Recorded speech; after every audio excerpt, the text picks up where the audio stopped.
Yeah.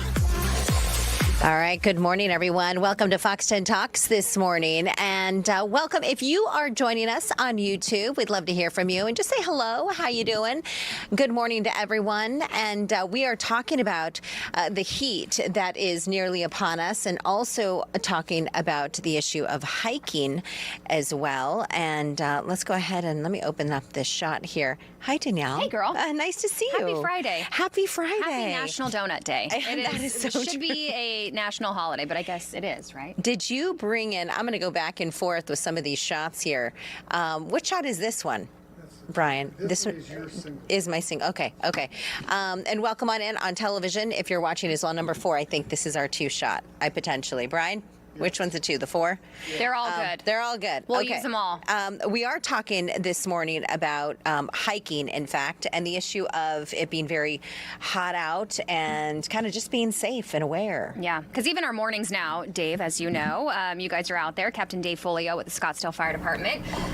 It's, the mornings were nice and chilly, but those are kind of long gone now. Yeah, I hike every morning. I hit Troy Trail, and now it's, if you get there at 6 o'clock, it's too hot by 7 when you get off, and they actually close that gate when it's over 105 at 8 o'clock, so the trails are closed. So people need to know that. You need to start early. It's triple digits. The heat is here.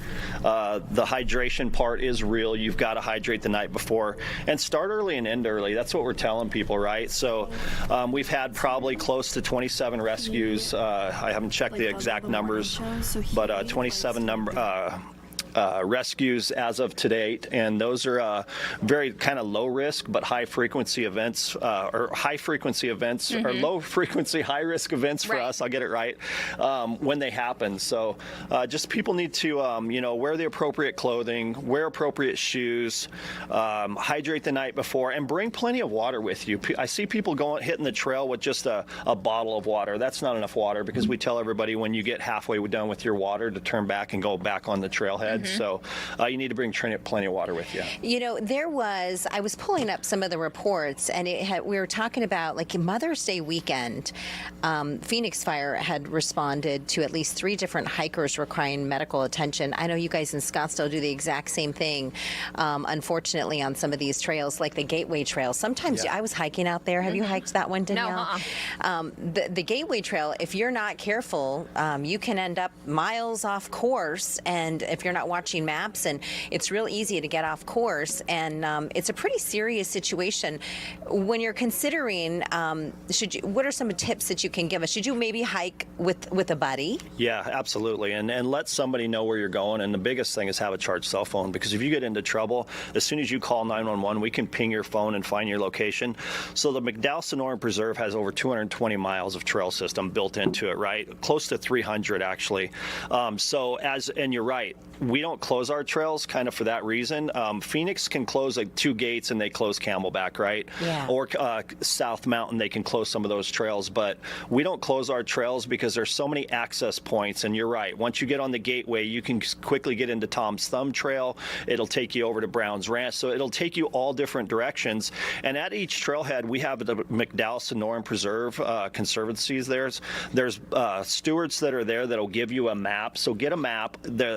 Every trail is marked. That's why it's so important. Do not get off the trail system, right? Stay on the trail, because 1, it helps us find you, and 2, you'll help yourself by looking at the map and seeing where you're at. And I did a story with you guys, I can't remember how long ago, about the e-bikes helping you out. Yeah. How have those been successful? Or that is huge. Okay. They have literally taken off probably 30 minutes to an hour on some calls of us reaching the patient. So it's all about stopping the clock and being able to get you quickly. So recognize the signs and symptoms of heat exhaustion and heat stroke. Heat exhaustion, you start getting clammy, you're sweating a lot, you've run out of water, you're getting a headache. Those are signs and symptoms of heat exhaustion. You need to get into a cool area, get hydrated, and or turn back and go back to the trailhead. It quickly turns into heat stroke, where you're actually feeling like you're going to pass out, you're going to vomit.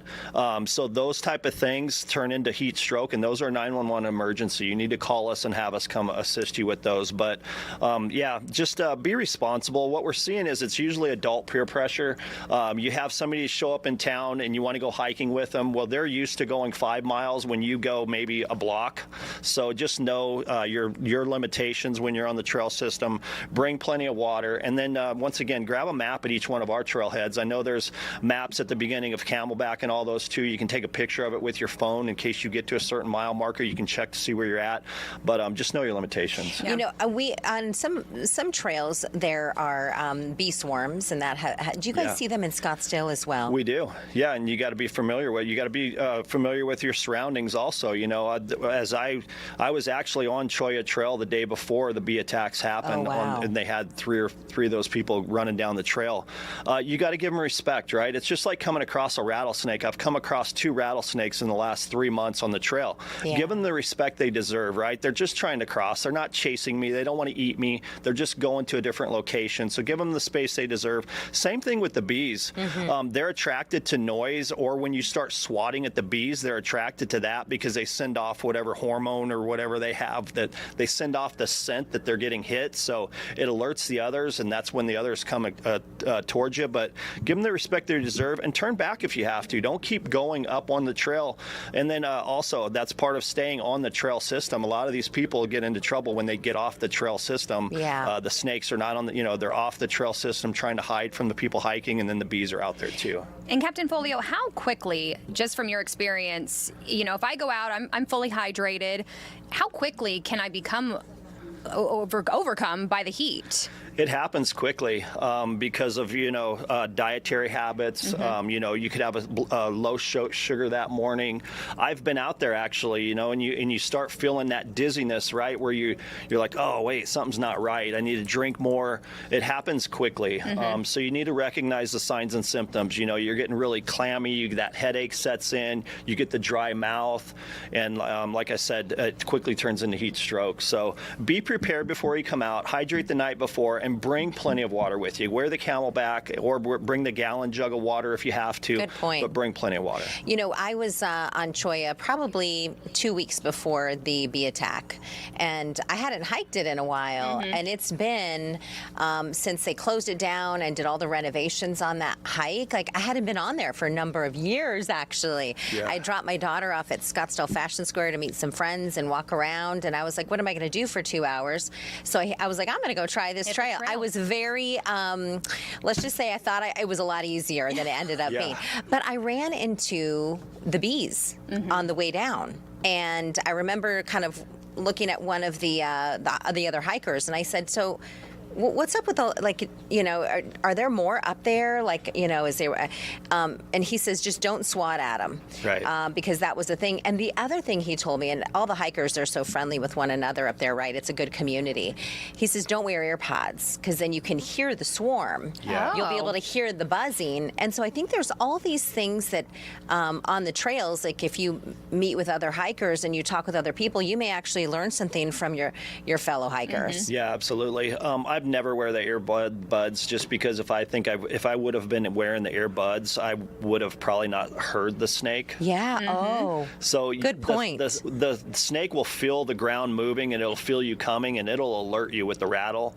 And it's the same thing with the bees, right? They know that you're coming up there, and they're going to do everything they can to protect that queen. So that's basically what they're doing. They're protecting the hive. And once you start swatting, like I said, you kill one, and it sends off that scent, and that's where you get into real problems. But once again, give them the respect they deserve, because you can't get away from them once you get them.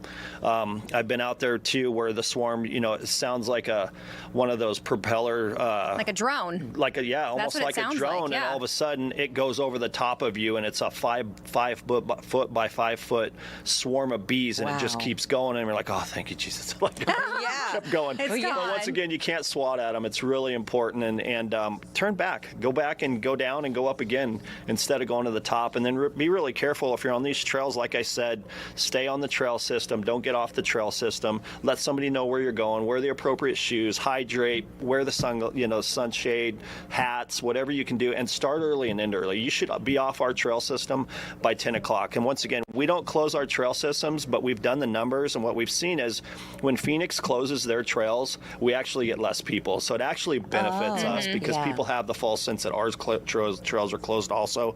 But it really is. We have so many people that come in from around the world to see our restaurants in Scottsdale, to stay at our resorts, to go golfing and hike our trails. So it's really important for us to educate them at the trailhead, give them the best tools they can to go hiking and be successful and have a great time in our city. But it might be time to go see a movie too. If it's after 10 There's o'clock, some good ones out go there. see a movie, go to a water pad.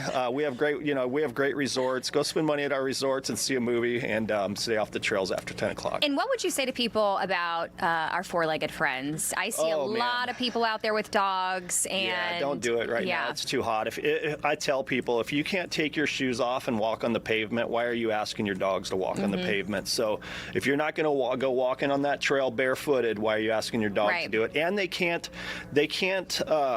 regulate their temperature their as a heat human in their body like we can, and they can't tell you either. They just start panning, and you can get into trouble really quick. So just leave your dogs at home right now. Take them out, to a nice dog park, but not on the trail system. Yeah. And also with what you guys are doing, we mentioned the e-bikes. What other type of equipment do you use? And you guys have specific teams that go out there that, you guys have to stay ready to go, because if you have to walk that 4 miles, absolutely. you're too susceptible to the heat. What people need to know too is that when it's 105, actually all of our station alerts go off at 8:30 in the morning, reminding us to change the way we do business. All of our indoor drills, do them indoors, no outside drills, and then we change the way we do business. We ask our firefighters to hydrate up also, because our crews do have to go out there and do the rescue if we're called upon.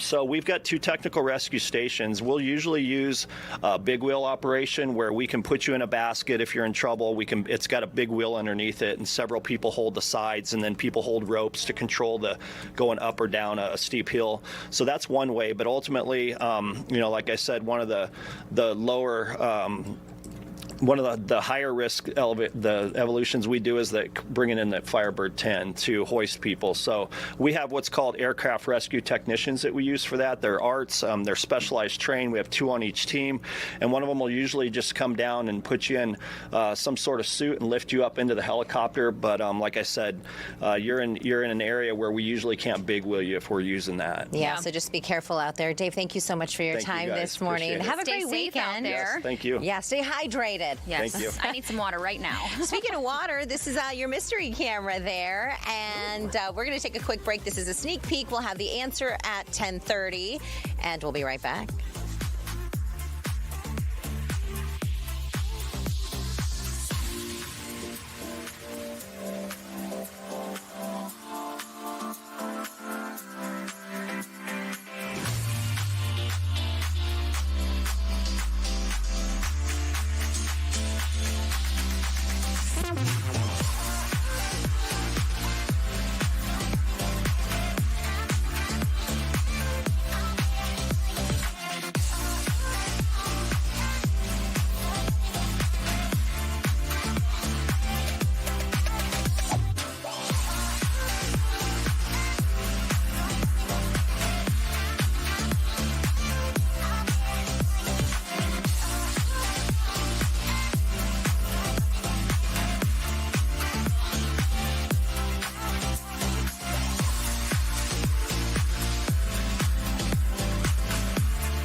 welcome back, everyone. That is your mystery camera this morning. Good morning, Thomas Favela, Mr. Metal Guy. I think he might be new. He says, greetings and salutations. Okay.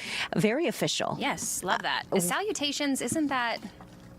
I don't know. Isn't that a Star Wars? I don't know. I don't know, but it's I've never seen Star Wars, so but it just... Oh, you haven't? I've only seen the first one in its entirety. Okay. Like the way back in like the 1970s or whatever. I've never seen. I'm way behind, but I'm definitely not the movie buff. So. You know what you have seen a lot of though? I have a feeling is Disney movies. Sorry, today's all about donuts. Yeah, National Donut Day. I can recite pretty much any Disney movie on this planet. Right? So. Ariel. We know every Miller's not Little really Mermaid. into Little Mermaid. No, that's one of our faves. Yeah, too. What's her fave right now? She is very into Moana. She's always been into Moana. Toy Story has always been. Toy Story 5 is supposed to be really good. She was Jessie for Halloween. Oh, so she is a Toy Story girl. She's gonna learn to give up that iPad after watching Toy Story 5. She's already talked about it. Has she? Yes. Good. Yes. And she doesn't get a lot of screen time as it is, but it's funny because she's like, Mom, I think this is going to make me want to throw away my iPad. I was like, Toy Story, I love you. Thank you, Toy Story. We are talking about, by the way, welcome on in. And Danielle and I are excited to be here with you. And we just got done talking about hiking in Arizona in the heat. The end of the 10-day, we're at 108, 109. It's going to be warm this weekend. Yeah. Lots of people are heading to the Salt River. Yeah. Which you think that with the water, it's cold and kind of cools you off, but it can definitely catch up to you just as much. Yeah. Out there, especially, we do know, a lot of people out there having a good time, enjoying a few adult beverages, and that too can kind of creep up on you very quick. So. Yeah, and I brought up some new numbers here when it came to, and maybe you know this story. I know some of you may be watching from outside of Arizona, but do you remember the two people who died on the Salt River? It was Memorial Day weekend. Yes. Yeah. We covered those cases pretty closely. It can get dangerous. The currents underneath are moving a lot faster than what it looks like on the surface. Right. And so people also lose things in the lake all the time. They drop things. They forget to grab this or that, especially if they're having a few libations. Yep. Right. And so this morning, we are chatting with Joe Sheehan, Salty Scuba Squad. Let's see, Joe, good morning. Hey, good morning. How are y'all doing today? We're doing pretty good. I'm going to see if we can make that screen a little bit bigger and we can see you full screen. We'll work on that.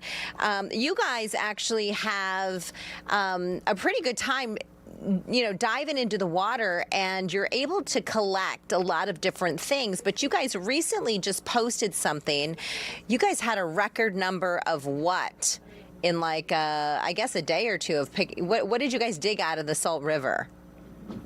We did. The Salty Scuba Squad, along with some of our partners, did our post-Memorial Day cleanup. We were able to pull 2,500 pounds of trash out of the river, along with 36 iPhones, as well as over 30 pounds of vape pens. Oh my goodness, that is crazy. Isn't that nuts? I know. I have a few pairs of sunglasses at the bottom of the Salt River. Maybe. Unfortunately. Oh my goodness. And Joe, what is one of the most maybe memorable things that you've found while you're down there? Maybe one of the most crazy things that you've seen? I would say that every day that we go out, the pure volume of trash that we find is probably the most amazing thing. Beyond just finding people's phones and wallets and keys and giving them back, the strange things that we find, rather, from being dozens of bottles of little Fireball to a bunch of empty cans, T-shirts, hats, iPhones. Really just the volume of things that we find in the water is really what is the most surprising. We're showing some of the video of some of the items, the trash that you guys were able to pull out. Thank you for all of that, by the way, because you're taking care of Mother Earth. Do you guys have real gigs, or is this your real gig? Do you do this for fun? Is it a hobby, or? Yeah, this is purely for fun. So this group started in 2022, where Connie Wickstrom and we met on a Facebook page. We started going out to the river and we started picking up trash because we were just scuba diving and ended up pulling things out. More people joined, and the feel-good story of cleaning up the Salt River really was a good message to spread. So since 2022, we've grown. In 2023, our group cleaned up 14,000 pounds of trash. 2024, and last year was 16,000 pounds each, and it just keeps growing and growing. Yeah, that is crazy. Joe, do you guys do any type of, once you're out there and you have all this trash in your hands and you can see your scales and everything, do you guys use this as a moment to educate the public out there and say, hey, look, this isn't cool. We should not be throwing our stuff into the Salt River? We absolutely do. Our Facebook and Instagram pages, we constantly post videos like this, and the outreach that organizations like Fox 10 to bring us on and show what's actually going on at the river is the perfect opportunity for us to share what we're doing over here on the environmental side. How do you guys handle some of the currents down there? I mean, I'm sure you guys must be like expert divers. That's anybody who is familiar with the Salt River definitely knows that there are some difficult current areas. At the end of the day, it is a lot of practice and a very specialized type of scuba diving where those strong currents, we have to manage those in ways that are atypical of other scuba dives that we end up doing. And what are some of those reunions like of when you find someone's cell phone? How do you get in contact with them if you find a personal belonging? Have you ever did the meetup with them, and are they so grateful and thankful, or how does that go? That is one of the most gratifying parts of this entire process. You try to reunite any lost items with the people who lost them. I would say that at least 50% of the phones or wallets that we find, we're able to get back to the people who accidentally dropped them in the river. Those moments, they save the person $500, $600, $700 that would end up having to go buy a new phone, and it's almost always a very happy moment. Do you charge for that? We do not. We are a registered 501c3 in the state of Arizona. So if there's a free will donation to our group, then we're happy to receive that. But we're really doing this for the love of the game and to help people out in our community. I love that you do that and you're not charging for it, because you're right. When you could. You could, yeah, definitely could. Definitely could be a service. How big is this group of people, and how often do you head out there? So we started with 2 people about 4 or 5 years ago, and since we've gained nonprofit status, we have grown and grown and grown. On any given Tuesday, we do Trashy Tuesdays, where a team of us floats down the river and picks up trash from the previous weekend. That can be between 5 and up to 10 people. For the Memorial Day Trashy Tuesday cleanup, we had 10 divers in the water, as well as between the other supporting organizations like Natural Restoration for Spot, we had 57 volunteers doing both surface and underwater reclamation. Where's the biggest, trashiest spot of the Salt River? Is there one spot in particular where you guys are picking up the most garbage? There is one hole, we call it the trash pit, over at Sheep's Crossing side. It's a perfect little spot where the river current takes all of the empty beer cans and t-shirts and what have you and swirls around in one little spot that is a perfect place to go and collect as much trash as we can get our hands on. Oh my goodness. That's what you want to avoid. I know. It is so crazy. Would you recommend people out there floating the Salt River, hanging out? I mean, people should what? Keep a trash bag nearby, keep it on their raft. How do they keep the garbage from getting into the Salt River? Absolutely. The one thing that I would recommend is that anybody who comes out on the Salt River, please bring a trash bag, make sure that it seals, and then have 2 points of contact against your tube. So have a carabiner or 2 clipped in, because even us who go down the river every week, we still float sometimes. So we are not immune to accidentally dropping things either. What I would say to anybody who's going out to the Salt River, if every person floating down the river picked up 3 beer cans when they go out, then I wouldn't be doing this interview, because we wouldn't have any a need for what we're doing. So anybody who hears this, who's going out to the river this weekend, help us out. Pick a couple of beer cans up and toss them at some of the trash cans that are provided. Oh, my goodness. Good point. No kidding. Hey, Joe, thank you so much for chatting with us this morning, and thank you for all you do in protecting our planet. Yes. And do you guys have a website? Or are you guys always looking for more divers?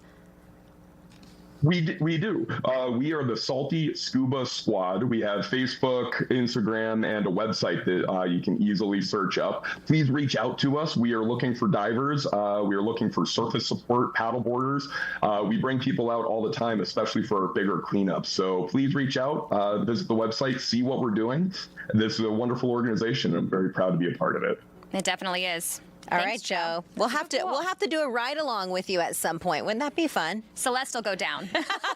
Not me. I stay surface level. She'll cheer us on, Yes. Joe. She'll cheer us on.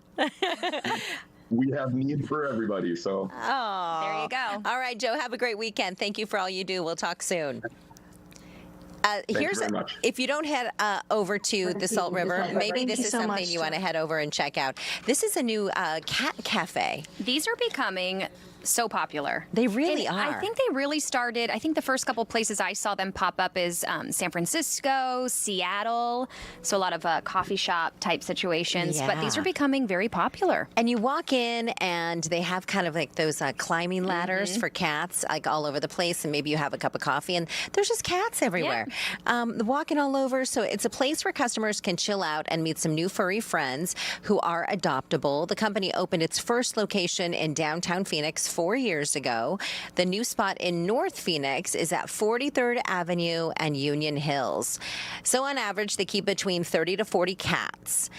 So, this gives them an opportunity to help more cats. And most of them come from the streets of Phoenix. Right.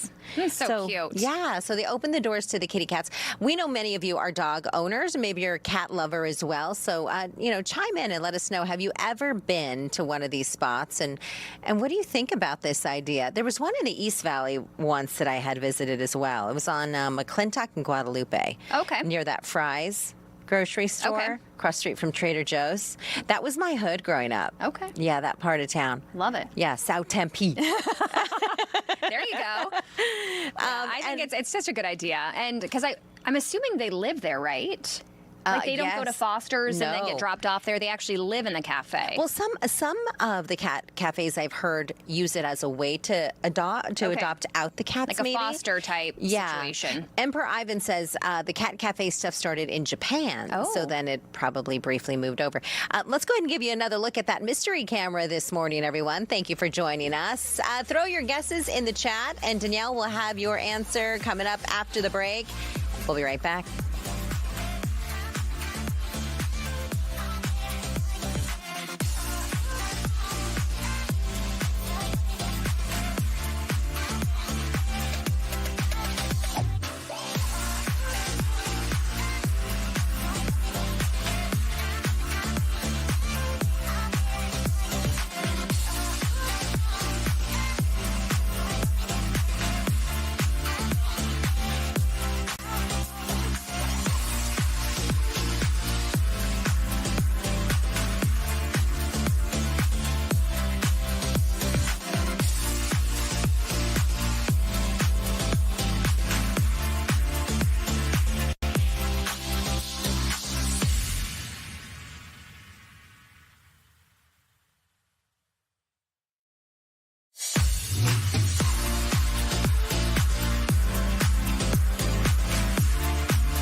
All right, welcome back, everyone. This is your mystery camera, and we have a few guesses in the chat this morning. What are you seeing, Danielle? Wisconsin.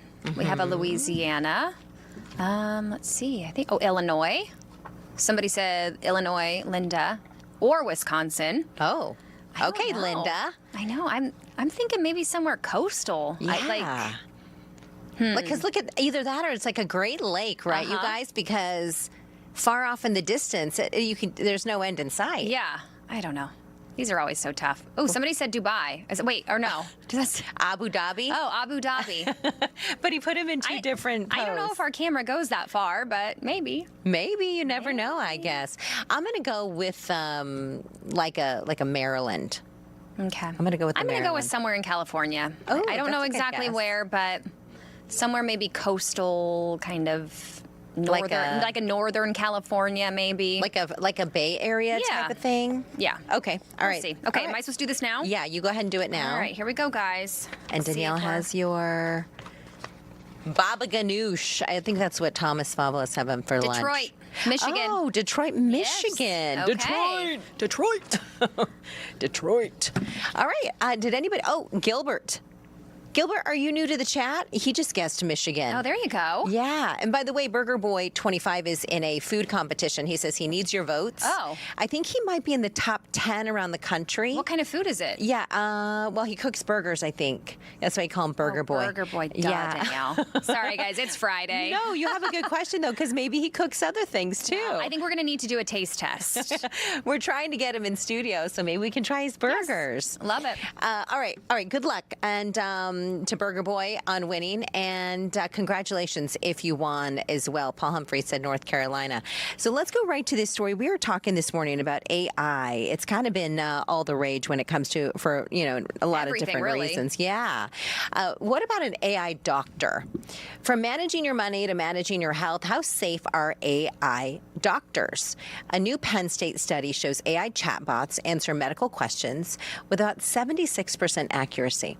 My question is, there's another like 20 or so percent. It's not answering very accurate. But our doctors, like That's a good question, too. What's the accuracy of a physical living Person, especially, or if you use I don't know the answer to that. telehealth, Yeah. right, something like that. So they reviewed over 200 health prompts. Board-certified physicians found AI handled everyday issues like common colds well, but struggled with complex internal medicine and dermatology. Oh, like if you posted maybe a picture of a rash. Oh, okay. Yeah. Maybe a mole or a bump or something. And yeah, like maybe it's just eczema and you just need a little bit of hydrocortisone. Yes. I would think like smaller stuff like that is, everybody does. Before it was, Google. I'm going to Google my symptoms, and then of course you hear about the worst thing possible, right? And then you think you're dying instantly. So and it's scary. It is scary. But I think obviously if something is truly, yes, definitely go and get it checked, because then they can do the physical tests and do blood scans work or something and blood like work, that. which at this point, I don't think AI can do that just yet. No, not yet, thank goodness. Stay tuned. Well, experts say AI shouldn't replace your doctor. It could provide a vital fallback for the half of the world's population lacking basic healthcare access. Maybe like if you live in a rural part of the world, that could potentially help you. So AI doctors are kind of being in question right now, and people are using AI for that. How about AI when it comes to your money? Artificial intelligence is officially coming for your bank account. Millions of Americans are now using AI tools to budget, track spending, and crunch numbers. Have you ever used it for anything like that? No. I haven't either, but I did use it this morning. We interviewed a financial expert this morning on the air, and I just went in there and I said, give me a budget for a family of 5.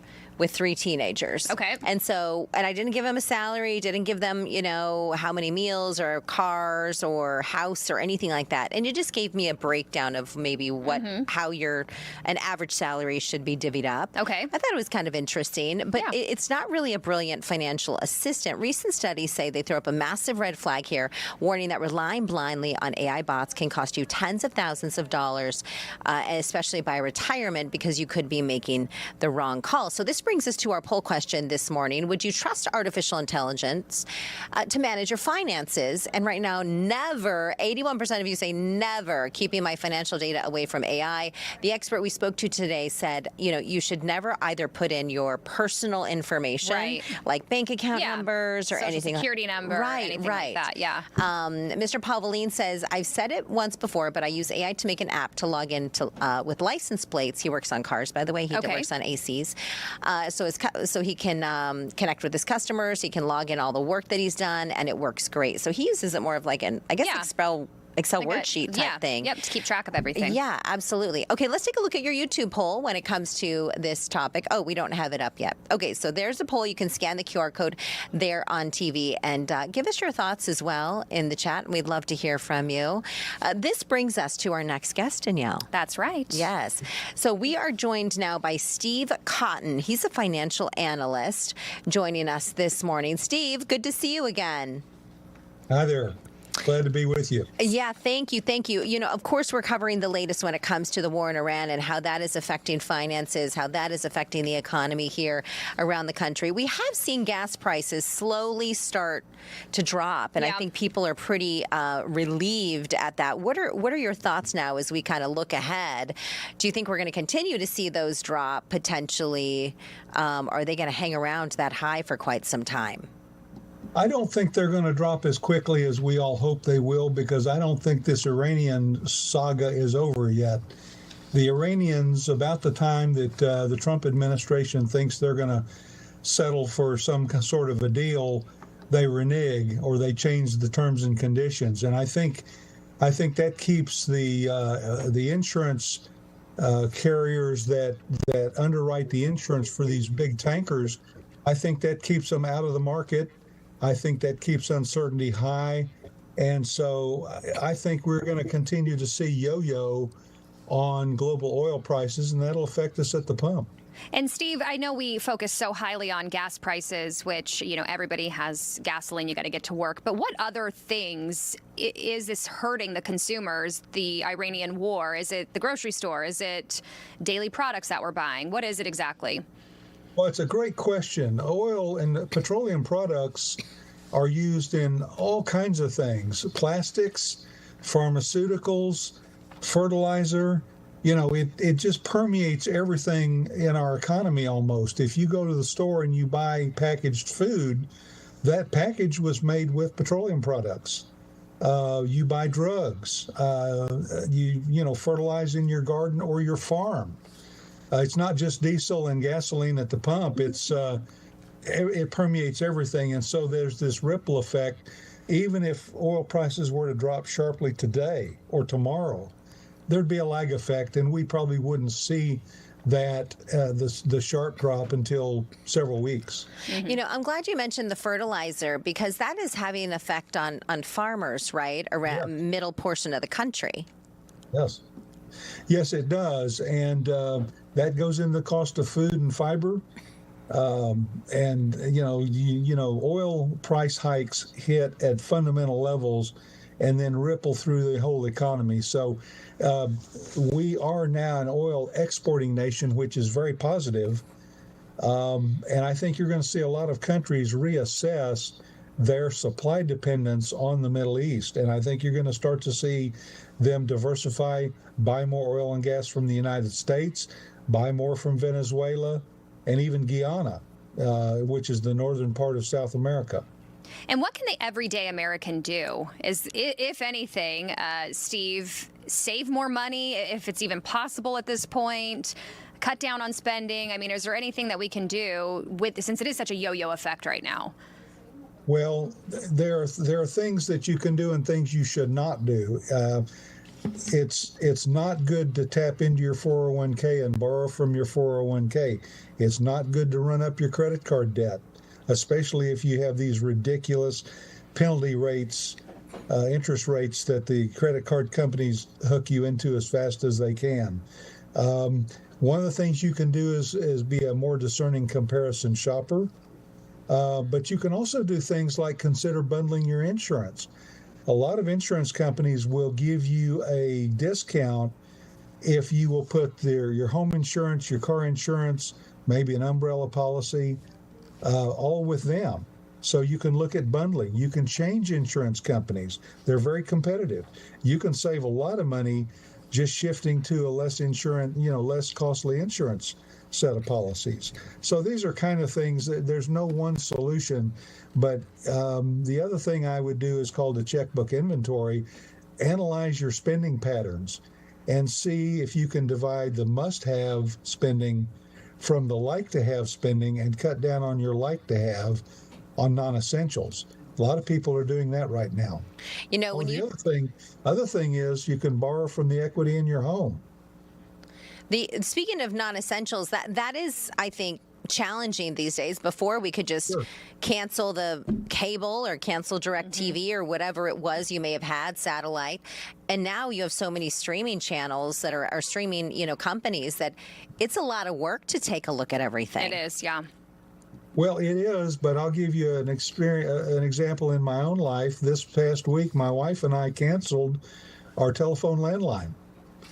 Oh, okay. Yeah. That's a good reminder. Don't need it anymore. Yeah, you don't. That's so true. I still have a landline. Do you, Danielle? Mm-mm. Yeah, see, she's smarter than both of us, gone. Steve. I think I haven't had a landline since I was, 16 and a half. Right? So, yeah. Once we all got cell phones, we were done. I know. Do you still have a fax machine too, Steve?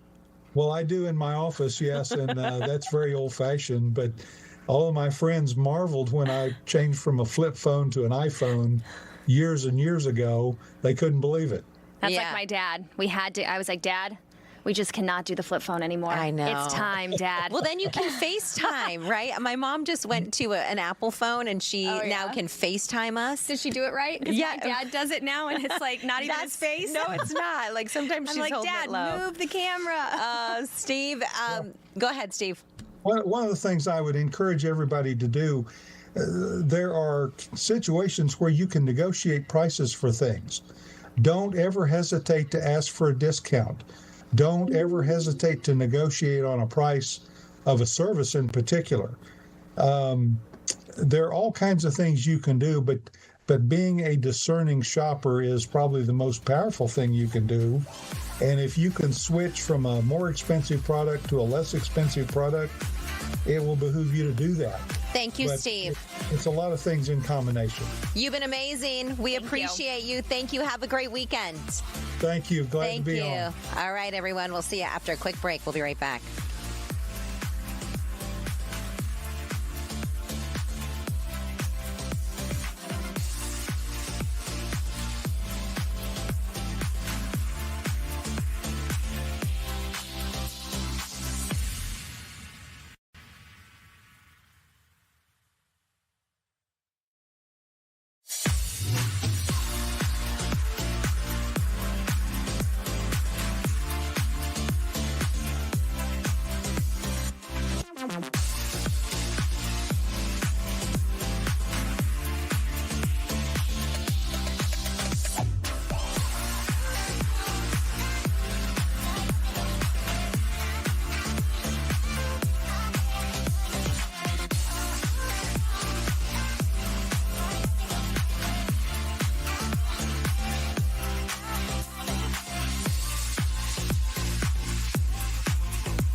All right, welcome back, everyone.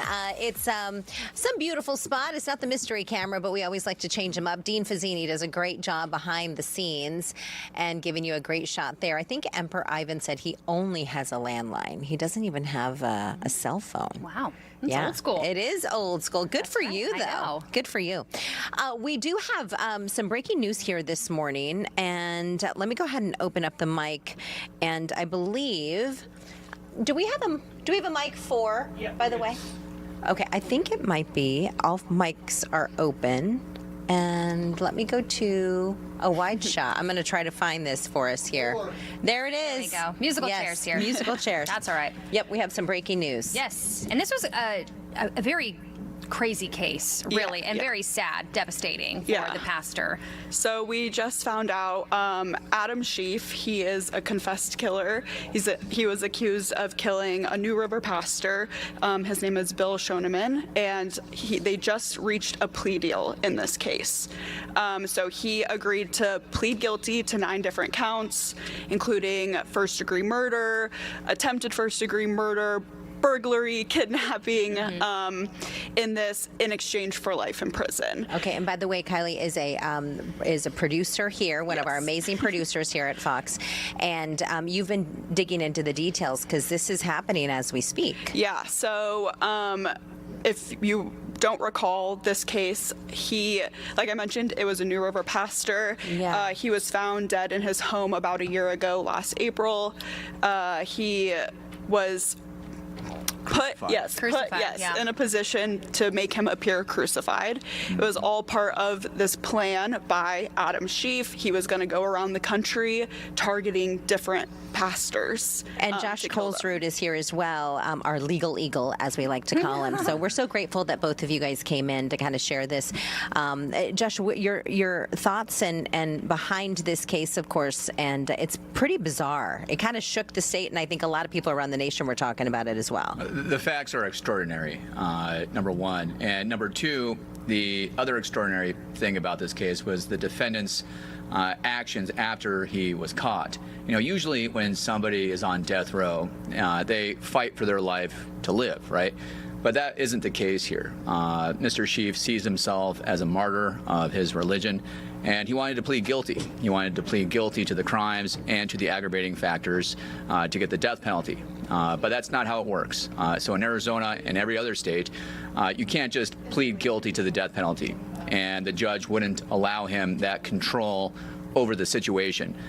So what they did was a compromise where he can plead guilty to the murder for life in prison. In exchange, the prosecution would take off the death penalty. So it's big news. Adam Sheehan is no longer facing the death penalty for the crucifixion of his victim, the planned murder of other victims as well. And this is a video that we have. I know we did a jailhouse interview, and Kylie, you were mentioning that a family event in his life kind of changed his thoughts on the death penalty. Yeah, so like we mentioned, he was asking for the death penalty, but then his father and stepmother died in a plane crash in Marana. I believe that was in April, because they were flying home from watching the U of A Wildcats in the Final Four. Okay. And they died on the runway. And so he submitted, like, this life event just like changed his mind about wanting the death penalty. The judge and the prosecution, they didn't go for it right away because they're like, we need to make sure his mental state is where it should be, because, you know, it's a life-altering event. Of course, your mind is going to change how you see life. Yeah. But at the end of the day, he did confess onto our cameras, onto 3 other stations, to everyone's cameras, that he did this, he planned it. So, you know, he knew what his fate was, but I think that family event really changed his mind. And Josh, does the victim's family have any say in what happens to the person who committed this crime? Absolutely. Okay. Rachel Mitchell at the county attorney's office does a great job with victims' rights. And so in Arizona, we have something very unique that other states don't have, and that is a victim's Bill of Rights. It's part of Article 2 of our state constitution. And what it says is that a prosecutor has to engage with and get the input from victims on any major decision. So there's no way the county attorney's office would allow a plea offer like this unless it was presented to the victim's family and they received their input from this. And I would tell you that from personal experience, that if the victim's next of kin family was adamant about the death penalty, I strongly believe that Maricopa County Attorney's Office would have gone with the death penalty. So I think that Mr. Sheehan owes a debt of gratitude to the next of kin's family here. I think it was the details surrounding what happened to the victim that really was. And he didn't know the victim, right? Or did No, he? No. The did not know. the pastor. The pastor, yeah, he didn't know them personally. He was just kind of going around, and from our previous reports, he was targeting specific people. I think with all denominations, there was somebody he was targeting in the LDS church and a Catholic church, and Yeah, it kind of reminds me of Ted Kaczynski. And for those of you who don't remember, Ted Kaczynski was the letter bomber. He would send packages in the mail disguised as presents, and then an unknowing scientist would open it up and it would explode and either injure or kill him. And so Ted Kaczynski would target people who he thought were techies, people in the scientific community that were progressing society in a way that Ted Kaczynski didn't agree with. And it's kind of similar here, where you had a person who wants to be a serial killer have a list of victims with an ideology that he finds offensive. So he thought that the way that these pastors were preaching about Christianity was blasphemous, and that he was chosen by God. He was very self-righteous and felt like it was his duty to take them out. And what happens from here? So, I mean, he's going to get sentenced to life, and then that's kind of a done deal. Do you think he's going to appeal anything like this, or is there even a possibility to do that? So in Arizona, as opposed to federal courts, the prosecutors have all the power, meaning that you can stipulate to all of the terms and conditions of sentencing even before it gets to the judge's desk. So here, the judge is going to have no discretion. Okay. He's going to get life in prison no matter what. So it's just going to be a formality. And when you enter into a plea agreement, you give up the vast majority of your appellate rights. You can't file appeals challenging the evidence or the confessions or anything like that. There's only three ways you can challenge a plea agreement, and that is if there's ineffective assistance of counsel, that is the defense attorney made mistakes, there's prosecutorial misconduct, or there's what's called a manifest injustice, meaning that you received an illegal sentence. Receiving and actually getting a successful appeal in that situation is highly rare and almost never happens. And also, he was representing himself in this case, Yes, that's too. right. Yeah, he's pro per. Yeah. Do we anticipate any statements made from him if he was representing himself moving forward, another court proceeding? Yes. I have no doubt in my mind that this narcissistic individual at sentencing will pontificate and give us a sermon justifying, in his eyes, why he did what he did. I have no doubt. Josh, and in your expertise, what are your thoughts on why he may have changed his mind? Well, that's a good question, because his initial stance was that he wanted to die. And he was adamant about that, and I don't think anybody doubted that that was his intention. I don't think that he was playing chicken with the Maricopa County Attorney's Office, because it was already filed and granted as a death penalty case. And he could have had a change of mind. A lot of people on death row do. Things kind of become clear when you're isolated and you're facing death. And he had a moment of clarity, supposedly, when his mother and his father and stepmother died. And I think that was probably a turning point for him, where maybe he finally understood that living is worth fighting for. And do we know what prison he'll go to? Is that? Yeah, he'll likely stay in a maximum security prison here in Arizona. That's the policy of the Department of Corrections. However, it's based on availability. So if there's overcrowding in the prison, Arizona does have contracts with other states to send our prisoners to, like Oklahoma and Nebraska. Okay. Arizona does receive prisoners from other states too. Like, there's a reason why we have a high Hawaiian population in the Department of Corrections, because we have a contract with Hawaii to accept their overpopulation. Got it. All right. And Kylie, what's the plan for later today in terms of coverage on this story? Right now, I'm sure we're going to be following up, trying to, look at those next steps. His sentencing is for August 14th. I'm sure we'll reach out to family. We've spoken to them in the past. Yeah. I know they've just been waiting for this day for for justice to be served at the end of the day. Yeah, I'd be really interested to see and hear what their opinion is of the sentence in this case. If they have any inclination that they wanted the death penalty, I think that would be really important for the public to know. Yeah. Yeah. Is this your first time on this stream? Yes. Kylie, welcome. Thank you. You did a wonderful job. Thank you. Yes, thank you, thank you. We have a lot more to get to as well this morning. And Josh, you're going to hang with us just for a quick minute. Kylie, thank you for the update on that story as well. We are talking this morning about a couple of other cases, and you were going to chat with us about them, Josh. Yep. And we have like 2 minutes. We do. 2.5 minutes. Okay, I don't know if that's enough time. Okay, rapid Let's get fire. to 'em. Rapid fire. Yes.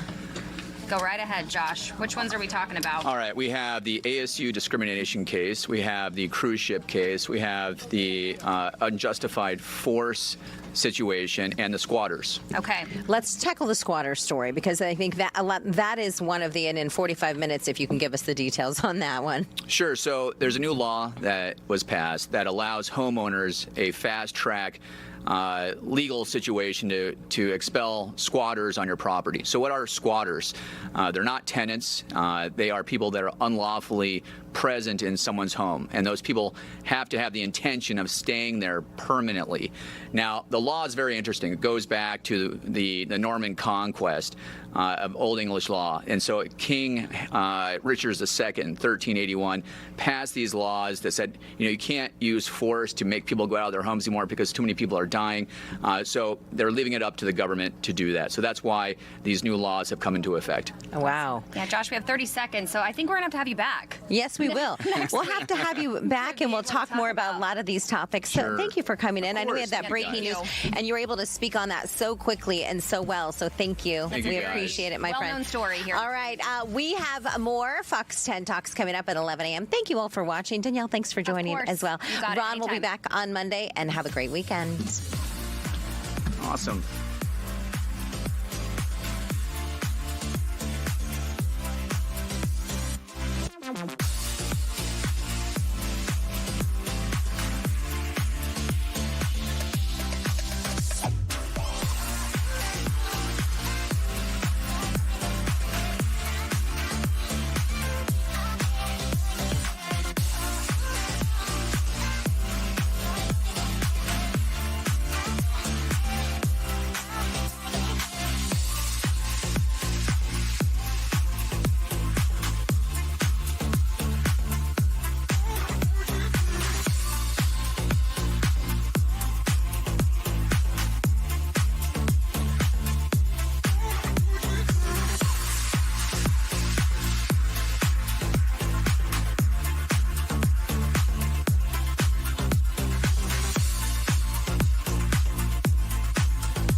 It is Friday, 11 o'clock, Fox 10 Talks. So we have a really busy day. Trenton's going to join us because he wanted to talk a little bit about some stuff that was happening with NASA. But we're going to introduce you guys to our first guest. We're going to talk a little bit about politics. And so let's see if we can get, there we go. Hello, how are you? Introduce yourself to everyone for us. Hey everyone, my name's Mally Smith. I'm a Democratic strategist. I'm a North Carolinian, but I have some family and friends who live out in Phoenix, so I'm glad to join you guys. Fantastic. We're excited. So say hi to all your friends and family, and when you come visit next time, we'll get you in here in person.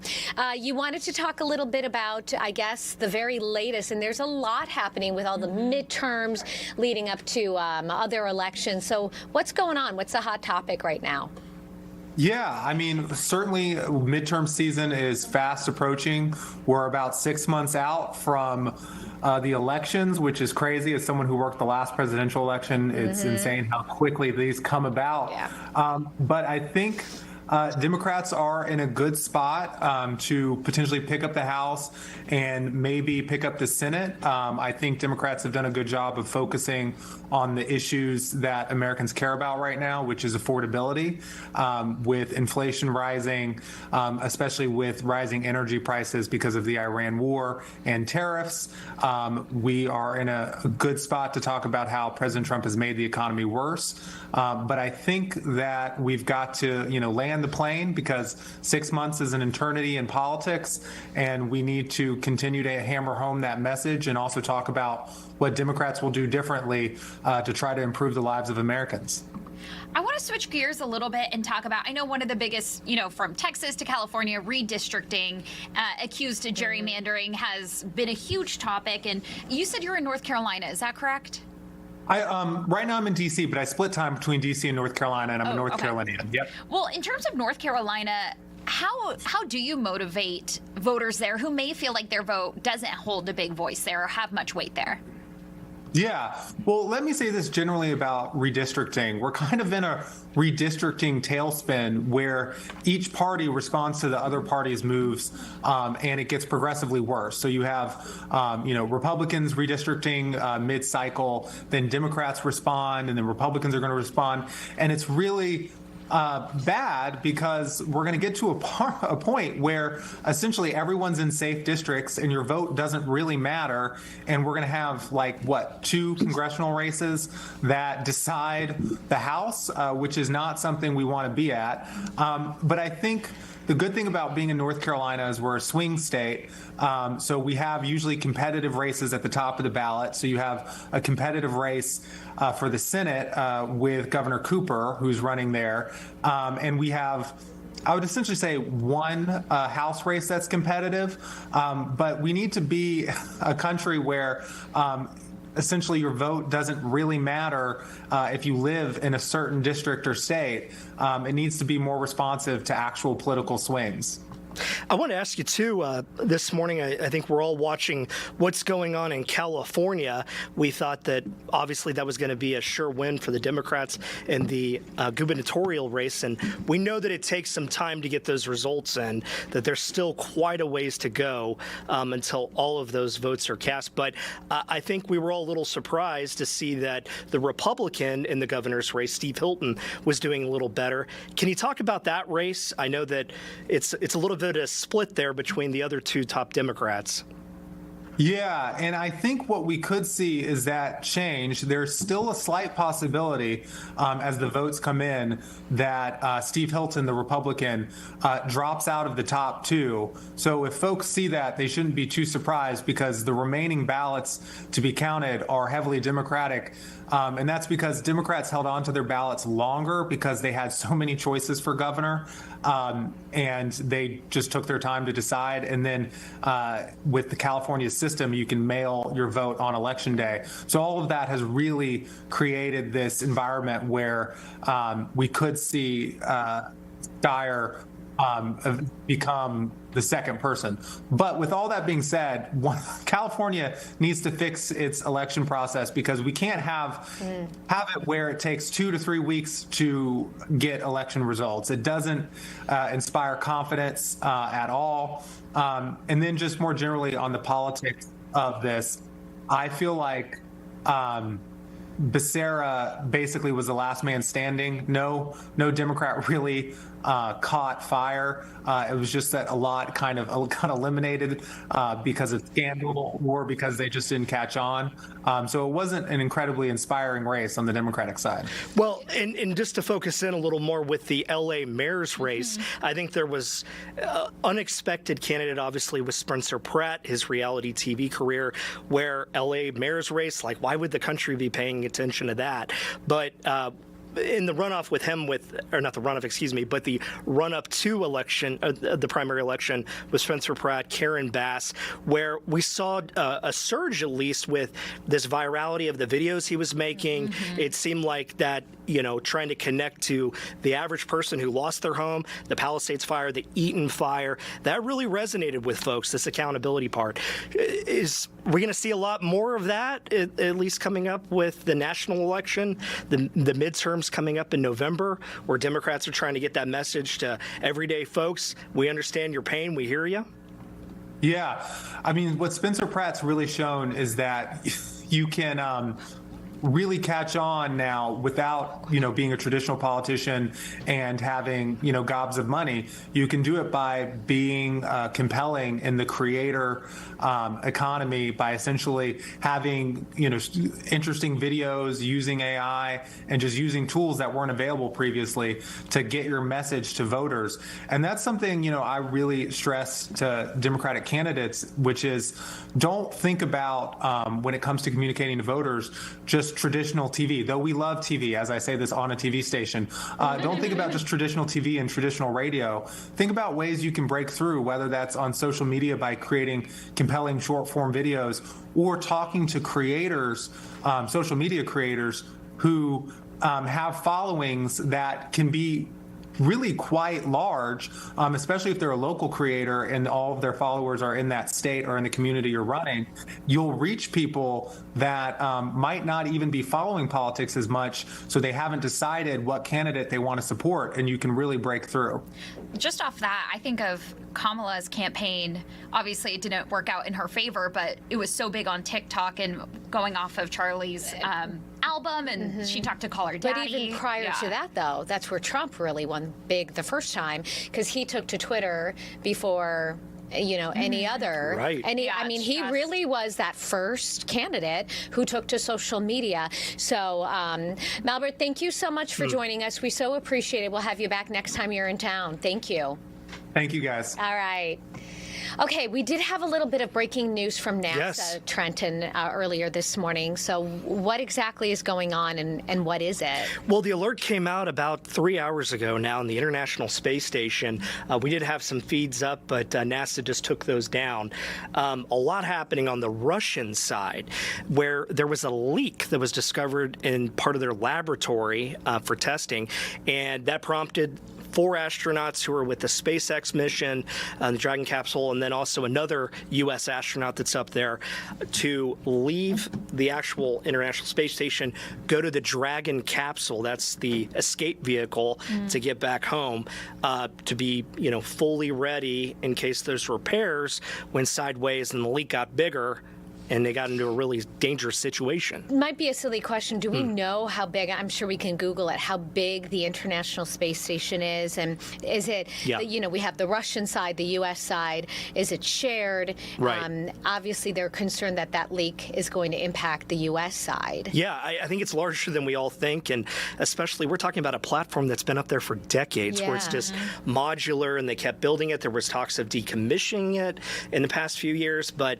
they've decided to extend it to 2030, and I know that's raised a lot of eyebrows of like, how long can we kind of keep this going, where you had previous platforms like the Mir space station, that was the one where the Russians, and at the time the Soviets, the planning with the U.S. were going to have the first laboratory space station together they could do, and that was only up until the 2000s when they took it down pretty quick. This has been much longer, and the other fears on the Russian side, we had several years ago, there was a mysterious hole that was drilled in to one of the windows on the Russian side, and we never got an answer about who did that and why. That's fascinating. Is it fair to say, I don't want to dumb it down, but just older technology. This is an older technology that's been up there for so long. Great and they question. Just keep kind of like small upgrades rather than just a whole new thing. I mean, the way that it's explained to me by NASA officials is it's a little bit, and of course this is state-of-the-art technology, Right. but at the time that it was made, Sure. it's a little bit of a hodgepodge project, Right. right? We all kind of have that family member that's like, I'm going to do the addition to my house and just keep building on. No permits necessarily, duct tapes your buddy on all of this. That's a little bit just on a high-tech side of what the International Space Station is, where you got systems that are decades apart from each other.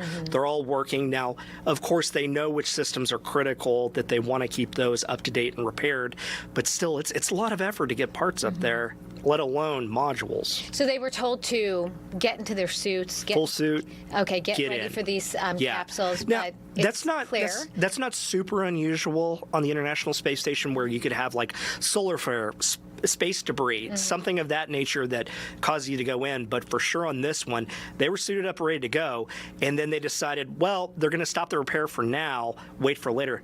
Problem is it's still leaking. It's still leaking. Okay, Definitely you guys, something to watch. We'll keep you posted. And really quick, we have 1 minute left. Trenton wanted to share this video with everyone. Wow. So To watch it. So this is a Whoa. robot. They're calling it in a blue clown wig in China. Yeah.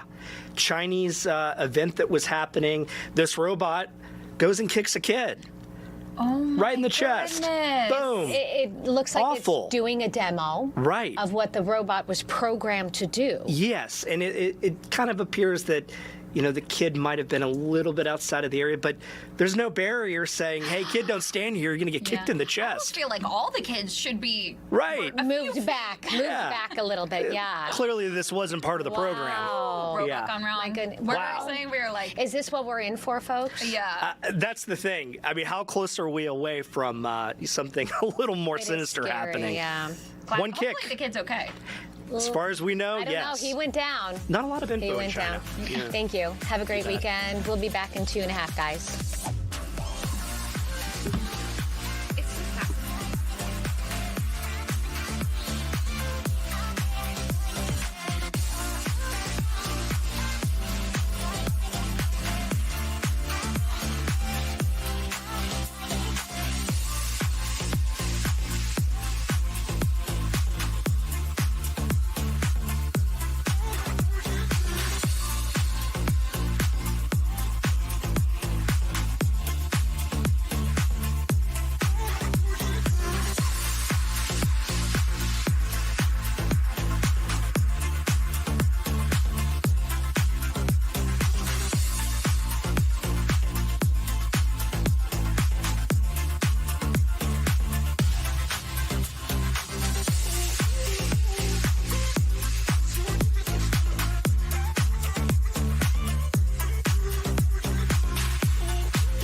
you're talking about staying healthy while you're traveling. I think this is great for summer, but also the holidays. Yeah. I mean, this is a year-round thing. Yes, we're always traveling, right? Okay, yeah. Absolutely, yes. I know for me, really being able to stay healthy while I travel is one, so you can enjoy the vacation even more or enjoy the trip, right? But also when you get back home, I don't know about you guys, but when you get back home, do you ever feel like I have to start over? Oh my gosh, I feel like 20 steps behind, out of my routine. You need a vacation from your vacation. Yes, exactly. And that used to be me. And so I'm so passionate about helping my clients really learn just some simple tips and tricks on how to not only feel great on vacation, but come home and feel like you don't have to start over on all your health routines, right?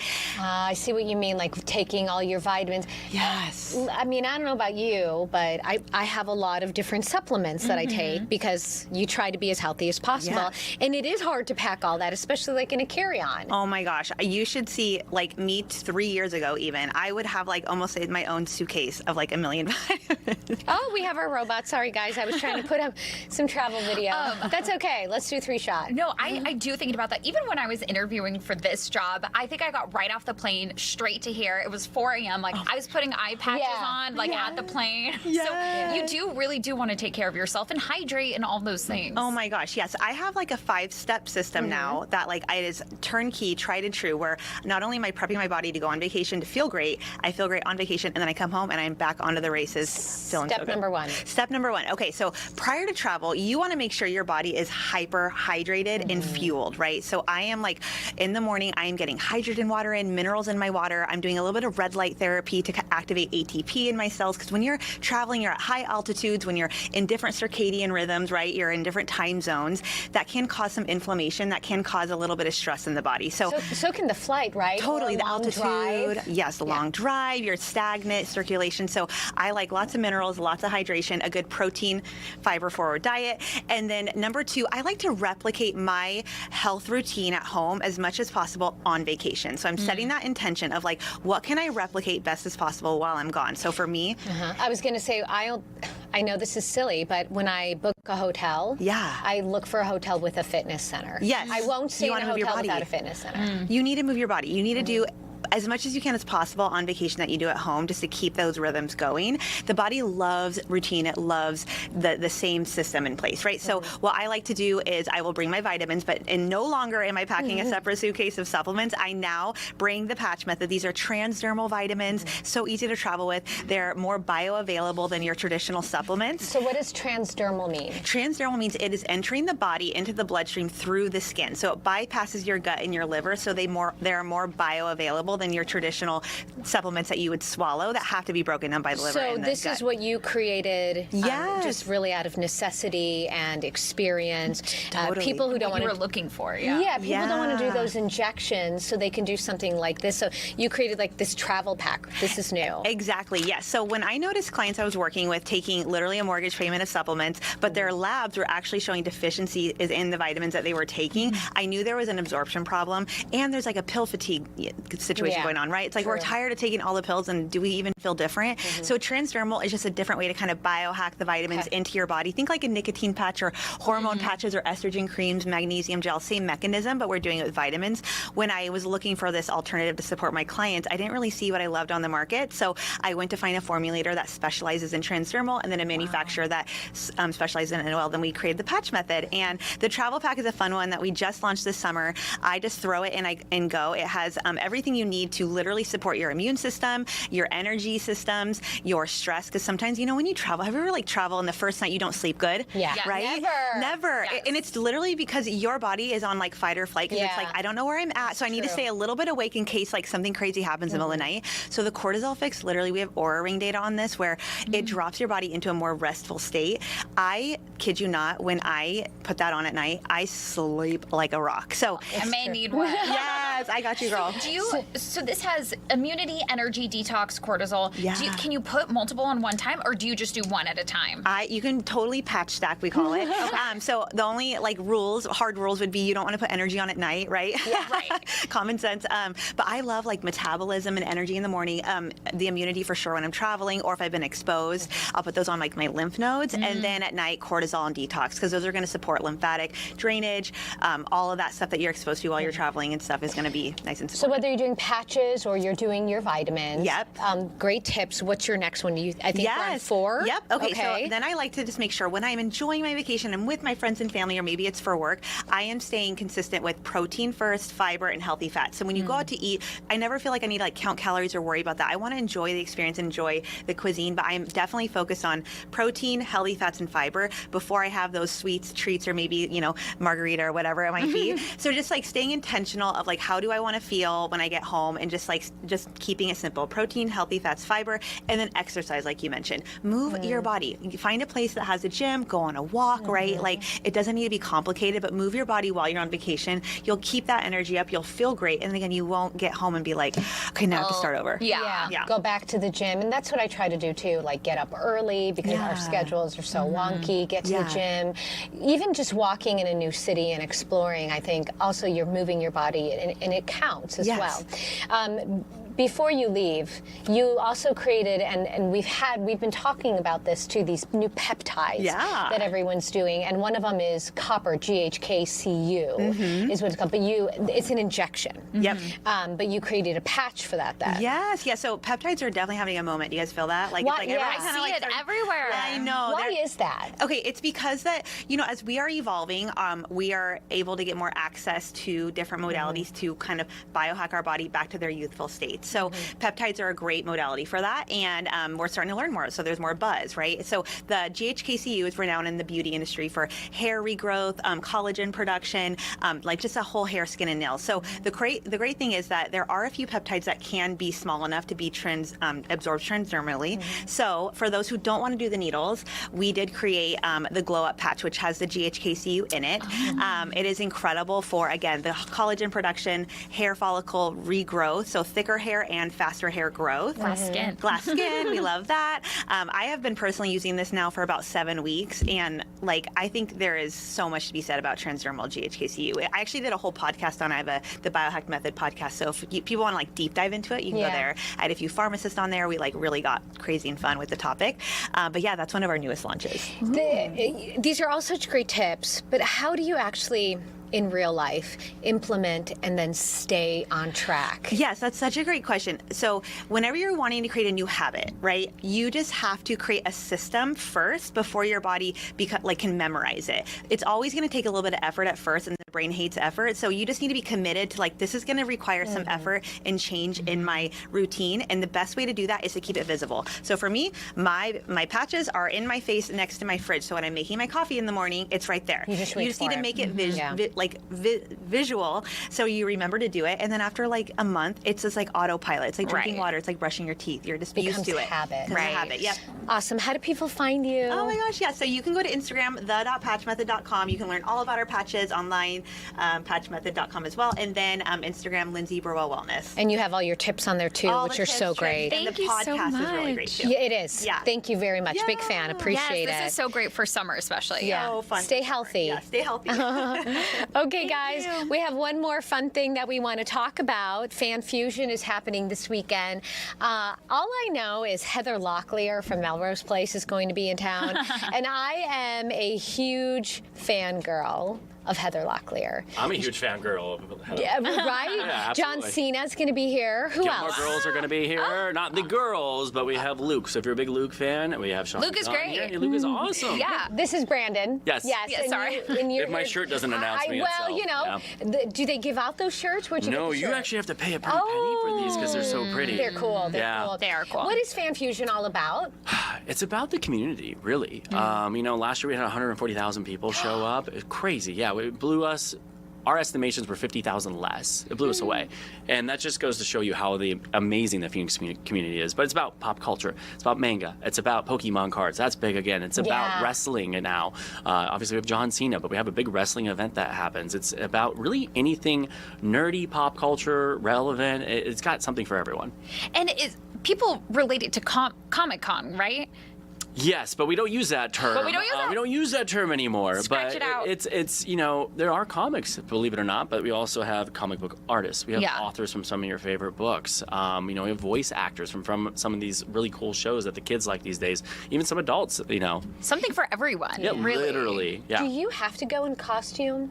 You should go in costume. Absolutely. No, the cosplayers are great. That's what it's called these days. And we're amazed right now. We opened doors about an hour ago, and oh my goodness, there's already thousands and thousands of people. And there's a line around the block. And I almost missed my interview today because it was so hard to get a Lyft or Uber. I couldn't get anyone to me because that's how crazy downtown is in the best possible way. And I know there's still, even though it's such a big event, there's still so much supporting Arizona artists and our local community. Just talk about that with us a little. Yeah, we do have some local artists, per usual, and some local authors, but we also have a lot of local nonprofits, too. You can get into, with the blood drive, you can donate blood, which we do almost every year. We have agencies that help you learn how to read, to help kids learn how to read, give books, access to books. You can also learn how you can go through the adoption system. It's really incredible. Oh, my goodness. Right? Really, really wrap around. And yeah, well-rounded. Like I said, where else on a weekend in Phoenix can you go see John Cena, maybe adopt a child, buy a new Batman figurine, give blood, and eat some greasy food, and buy a comic book? Nowhere else. Yeah, fan fusion only. Why do you think, and have you ever been out to one of these? I have not yet, but I'm looking at all our B-roll that we have going on. It looks so fun. I've been out, and everyone is so lovely, and it's just really a community. So even if you walk up without a costume, I think people are willing to share and say, use my sword. That's really our mission statement too. Is everyone is welcome here, all walks of life. It is a very positive environment, which is so wonderful for 3 days. We have about a minute left. Tell us, A, why you think this has grown so much, and B, how people can get tickets. I mean, I think you look at a lot of these mainstay kind of shows that have been happening the last couple of years. Pokemon's big again. Who would have thought? I'm almost 40 years old, and I'm like, what is going on here? I still have my card. Wrestling. Oh, wow, you're probably a millionaire. You don't even know it yet. But I think it's growing because the community really is asking for it every year. And right now, we're ahead of what we were. Saturday and Sunday badges are almost sold out. Wow. Yeah. So how did you buy the badges then? You can do it online, or you can walk up. I highly recommend doing it online because it's going to be 108, 110 this weekend. Save some time out of the sun, 100%. And it's downtown at the Phoenix Convention Center. Both sides of the convention center, we take up top to bottom. We have 1,000 hours of free programming for families to come in and have fun with. Oh my gosh, so fun. We'll put all that info up in case people want to head out all weekend long. Have a fantastic weekend. We'll leave you with video of Fan Fusion. Have a great weekend.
Straight on.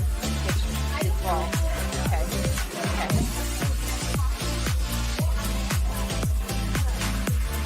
Zoom's good to go? Thank you, Abby. I'm so sorry. I didn't realize you were by yourself yesterday and today. Bye. Love you.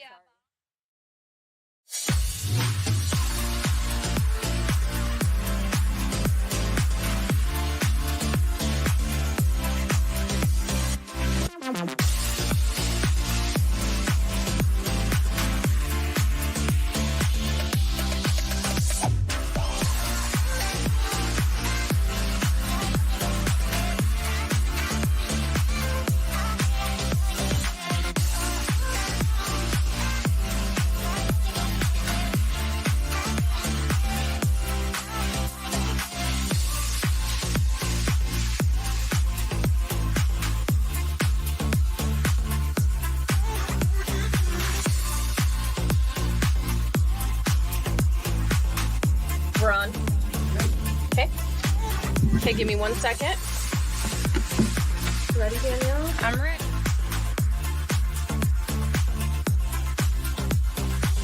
Three, two. Good morning, and thanks for hanging with us here on this Friday. It is already 11:30, you guys. I know. Danielle, I haven't been able to look back in the chat and see what folks are talking about. We were on at 10 o'clock, so I was on with Celeste, and we talked about lots of stuff. There was a lot going on there, so I took a little 30-minute break, had myself a donut for National Donut Day. We were all out there enjoying them. You had what? You had a Boston should cream, I admit right? my guilt as well? Of course you should. Yeah, well, I had half of one. That's my Oh, favorite. Desiree, you better watch out. I know, for real. Like, I'm already trying to claw my way back from 4 kids. Stop. You literally look incredible, so stop. Thank you. No, none It of is that. National Donut Day, and Yeah. it was nice to have the treat, especially on a Friday, Calories don't count. right? No, they don't. And there's a lot of donut places that are doing deals to celebrate. Yep. Krispy Kreme is always in on the deals. Yeah, I think Dunkin', they do a too. free one with a purchase of a drink. You get a free donut. Hey, that's not bad. That There you looks go. a little. There we go. Yeah. So Yeah. we enjoyed that. Enjoy your donuts, folks. Or just eat like a lot of the donut holes. I always feel like that makes you feel less guilty, even though you're probably eating more than you Yes. would eat if you were just eating a you single have a donut hole story. With Brian? Yeah, Are you with you guys, how many did you eat that one? Well, we went through the drive-through and we asked for a dozen donut holes, and we each usually do 6 because we're very modest and we're trying to work on our waistlines here. So I don't know where the miscommunication was, but come to find out, they gave us 5 dozen donut holes, and we're like, Oh, whatever. I mean, we'll don't keep them. Let them go to waste. And did we eat them? We sure did. So our 1 dozen turned into 5 dozen, and we were not mad about That's it. okay, because So- I'll get donut holes for the kids sometimes on the weekend. I'm gonna come a little closer to you, so we're centered there. And I'm they're for the kids. Yeah. Yeah. We tell ourselves that as moms. All right, 11:32, you guys. We have a guest for you lined up right now. It's Ian Sandler and his beautiful daughter. Good morning, Ian. Thank you guys for joining us. Good morning. So nice to meet you guys. We're actually in Washington, D.C. with our senior fellows, and it's such a privilege for Ruby and I to talk with you guys. Likewise, we're so excited. You're the co-founder of Riley's Way Foundation. You're a national nonprofit empowering young people to lead through kindness, empathy, service, and as you mentioned, you do have a group of young folks from all across the country in Washington, D.C. Tell us why that is and what you guys are doing. Do you want to quickly tell these guys what Riley's Way is? Sure. So Riley's Way is a national nonprofit that promotes young leaders leading through kindness and empathy. And when we're here at the retreats with all of them, we just connect them. And it's really nice to see all of them becoming friends with each other. Oh, that's amazing. There's no better spokesperson than Ruby. So we're lucky enough to be hosted by NPR this weekend, and it's really, really special. So these are our senior fellows. Our core program is called the Call for Kindness. It's a national microgrant campaign where we work with young change makers age 13 to 23. We give them up to $5,000 in funding. But what we really do is we create a cohort group. So they're part of a fellowship for a year. We've now been running that program for 7 years. And what we found is some of our fellows actually make so much progress but want to keep working on what they do. And so this group is 40 senior fellows. These are folks who have already been Call for Kindness winners and want to continue to work on promoting kind leadership in their communities. And so they all gather, they were investing in their programs, but they also take on a mentorship role for the current Call for Kindness cohort. And it's this really, really beautiful flywheel where we're really trying to reimagine what leadership could look like in this world by focusing on this notion of servant leadership or kind leadership, where folks really think about how can they be better stewards for their communities. And our goal is to have these young change makers in positions of leadership in every walk of life. And Ian, this fantastic organization that is making such a difference, it unfortunately was started because of a tragedy that you guys experienced in your family. It was. Our oldest child, my daughter Riley, was at sleepaway camp and passed away when she was 9. And Riley was the best friend you could ever meet. And so tragedy hit, and honestly, we just weren't prepared to let our light go out. And we came up with this notion that we would focus on friendship. And we've been going at this now for about 11 years. We've given out more than $6 million in grants and program making. We've worked with over 6,000 young change makers. And it's just a really beautiful way to honor her. I actually just spoke to our fellows, and I talked to them about I'll never have the words of gratitude to repay all of these young people who are taking the person Riley was, and she was just somebody who loved her friends and wanted to foster this notion. And now I've got thousands and thousands of young people who are taking that idea and using it to really make good in their communities. It's a beautiful thing. That's amazing. And yeah, letting her, I love how you put it, her light live on through this organization and the work you guys are doing. So let's talk a little bit more about kindness. I think oftentimes people can associate it or tend to associate it with softness or weakness. But in your opinion, why is it becoming a vital leadership skill? Yeah, it's a great question. So my day job is in finance. I've been in that world for almost 30 years. And what I've found is the people that get to the top are folks who folks want to work for and with. Right? They're not people who take a role and say, I'm going to take all the power and I'm going to take all these things for me. It's people who really invest in their team. And that's where power truly comes from, is saying, hey, I'm going to invest in you and make you better. And what we've found is you take that notion of really what it takes to succeed in the world, and then you look at what's going on right now with AI, and I'm a tech investor, and so it's very much in my vein. The people that I truly think are going to be successful in a world where the machines are going to win the IQ test are the folks who win the EQ test.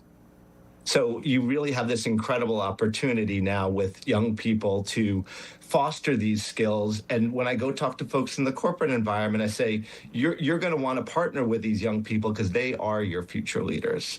Mm-hmm. And what would you say now, your experience working with so many youth, it does seem like this world is just becoming a lot more unkind. You know, we see a lot of that, especially in the school systems. I have younger nephews. I have a young daughter myself. And just some of the stuff I'm hearing is I never experienced that in like as little as elementary school. Mm-hmm. You know, my daughter's coming home saying, oh, they said this about my clothes and they did. And she's 6. And I'm like, oh my gosh, you're 100% right. And what it's ironic. We hit our stride during the pandemic. We've been going at this for 11 years, but we found was our young change makers really love the community. And that's really what the flywheel has created here. And you're hitting on a notion, which is we really have a mental health crisis, especially for young people. When you think about social media, when you think about just how polarizing people have become.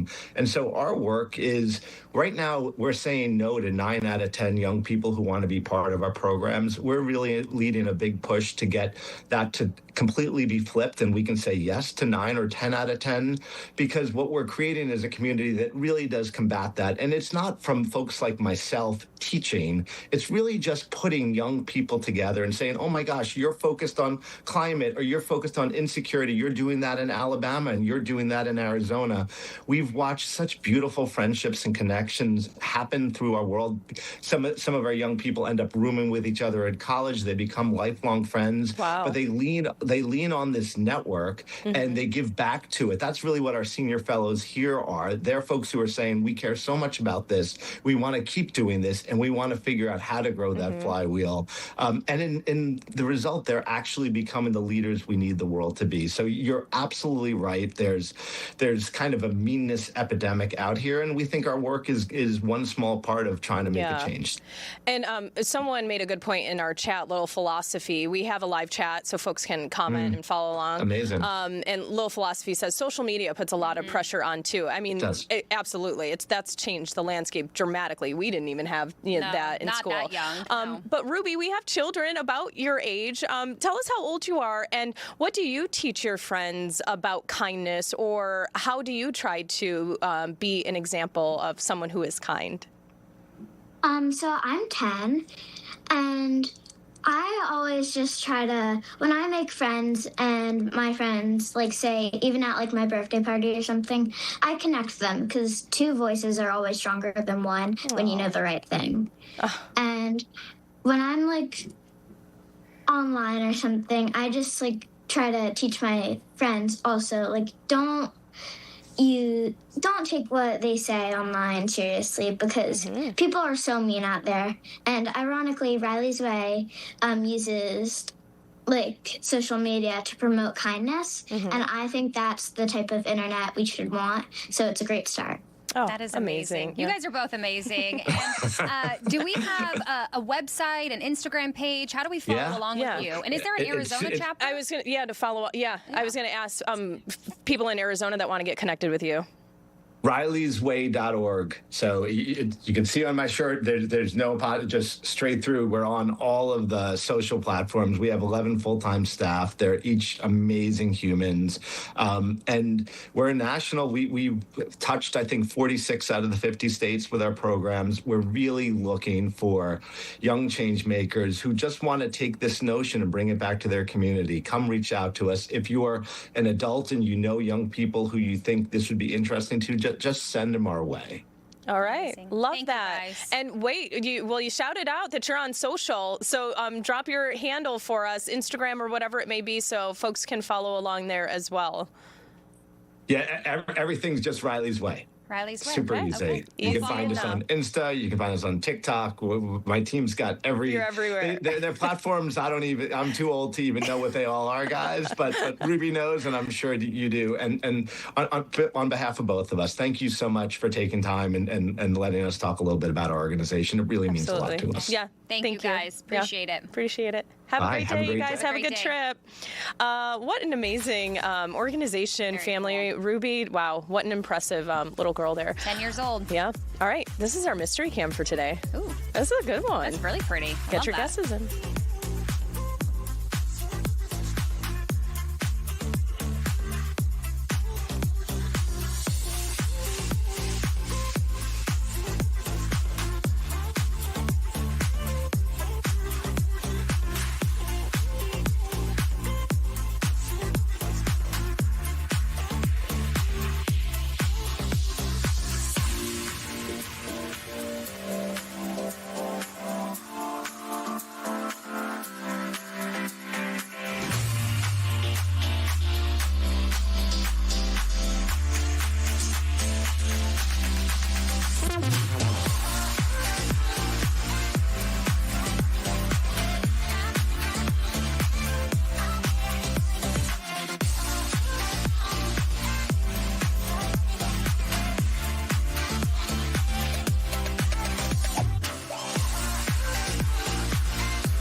welcome back, you guys. I was getting caught up in the chat just a little bit, and we started with obviously talking about National Donut Day, and I love the suggestion we got in the Using chat. a fork. Use the fork. That is great. Let's just take a fork and stab Dip a it in the few. coffee. Dip it in the coffee. That is brilliant. That's brilliant. And I love the why? solo cup with the Oreos. And then dump milk on top. Yes. Good call. I have work on getting some more guesses in. You guys are doing a pretty good job. I have a funny story about Oreos really quickly. I was in like middle school, I think 6th grade, and I had a social studies teacher who swore by his method of getting the perfect Oreo dunk. Okay. Like time and consistency. Yes. And He goes, I would always say 1 steamboat, 2 steamboat, 3 steamboat. And people, I'm like, what? Well, did you try it? I did. And I like mine in there a little longer. I kind of like it. So you want a 1 steamboat, slow-mo. 2 steamboat. But the fork in the Oreo, Yes. also brilliant. Let's All right. do that. Have to All right. give that a try. Mystery Cam, we have a lot of guesses up there. Kentucky, Alabama, New Jersey, Indiana, Pennsylvania. That looks like Independent Hall. So I was going to guess, too. I see the, obviously, it looks to be historic. I don't know if that's a law building or a city, state building, or even a church over there. But I was going to say somewhere like Boston or something, because they have a lot of those types of buildings. But the other ones look a little new. I don't know. I don't really. I never do well with this. I don't either. I'll go with Outlaw today, Pennsylvania. Okay. Yep. And then we also had a Philly just come in. Okay, so should I do it? All right. All The right, big drum reveal. roll, please. Philadelphia. Oh, there you go. What is that? E-Zippy Pro? Yeah. Yeah, Philly. Yeah, and Outlaw was right too, Philly. There you go. I can't take any credit for that. I kind of just went with you. So, good job, you guys. You think you know what you're saying, but we're going to go with that. That's awesome. Looks like a really nice day. Yeah, there it's in beautiful Philly. there. Yeah. Clear skies. Nice. All right, we have another guest lined up for you all today.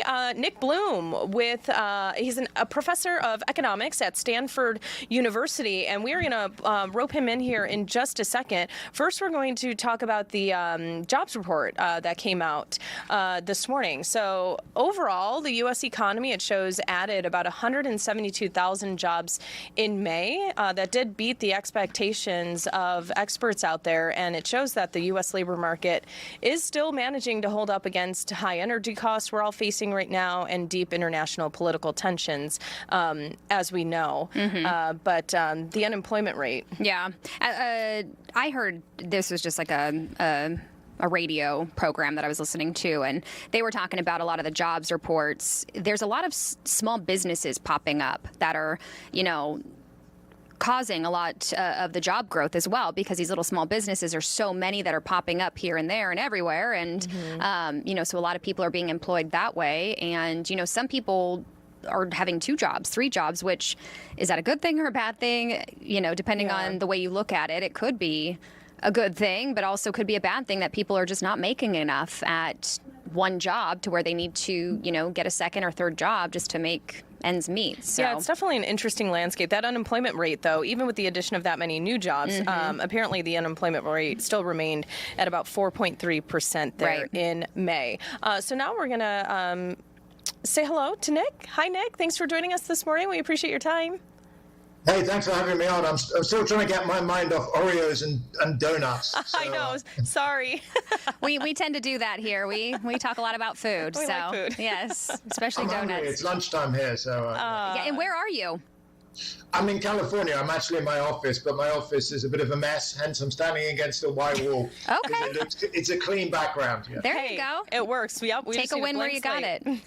Yeah. So, what is your reaction to that jobs report and some of the numbers that we're looking at that came out this morning? So the jobs report was very strong. I mean, surprisingly strong. The surprising thing is the market fell, and people are like, why the heck would the market fell and the jobs numbers are so good?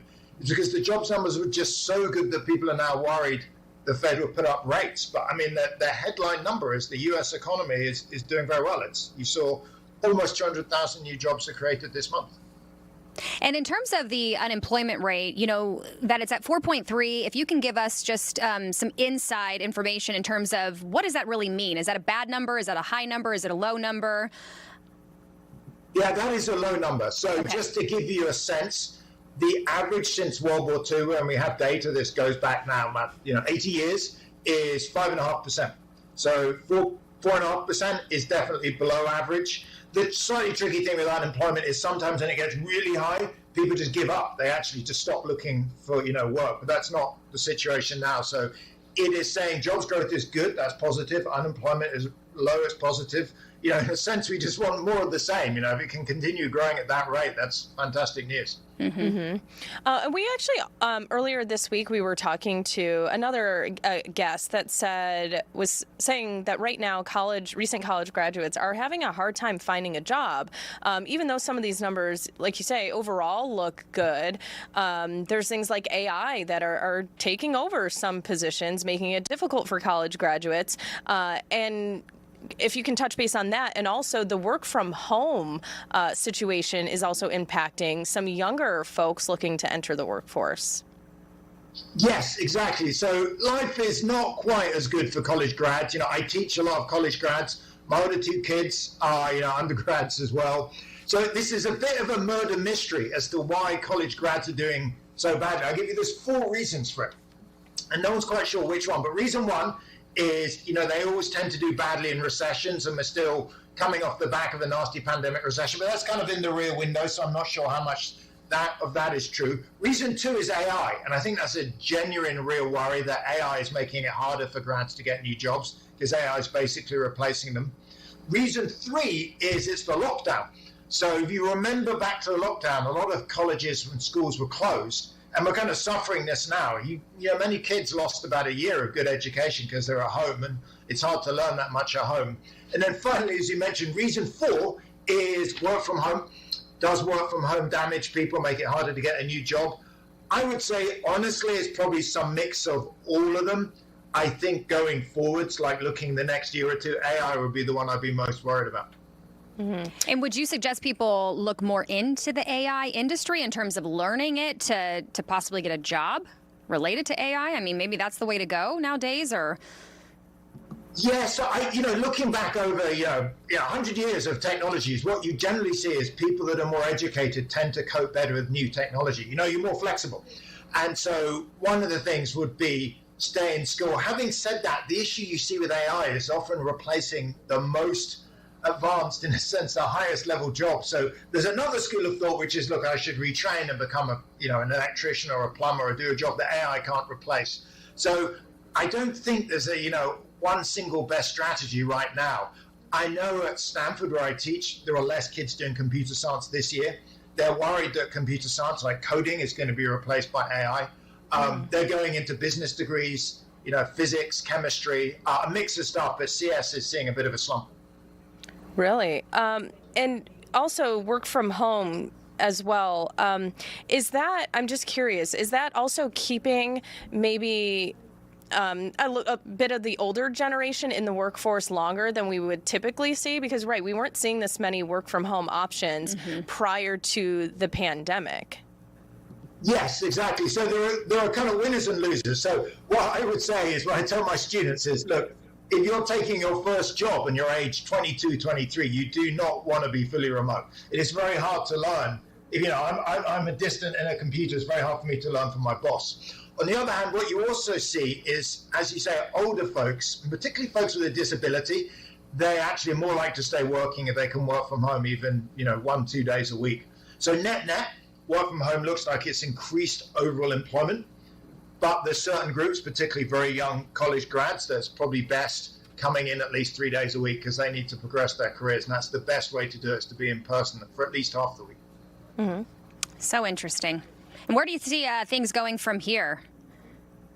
The work from home debate is kind of settled down. So at this point, what you see is the typical graduate job. You're in the office 3-4 days a week. You're getting to work from home. Like today, it's Friday. I guess all of us are in the office, but there's probably a lot of people watching and they're at home. I don't think that's changing that much. The big thing going forward is definitely AI. So when I talk to my students, they are very nervous about the impact of AI.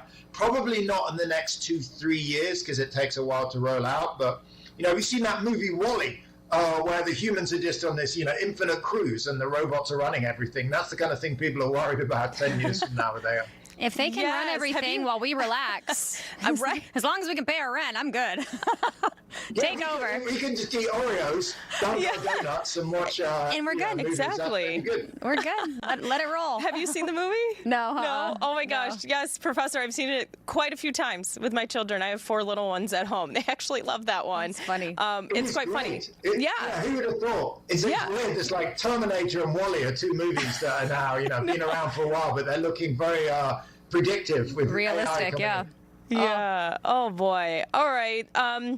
Well, what can you leave us with today, Professor, before we let you go here this morning? Because, when we talk economics, I feel like a lot of folks are just not feeling great about the current economic situation overall. The immediate needs are hard to keep up with, paying rent, paying your mortgage, vehicle, grocery, and Gas look at prices. gas right now as well.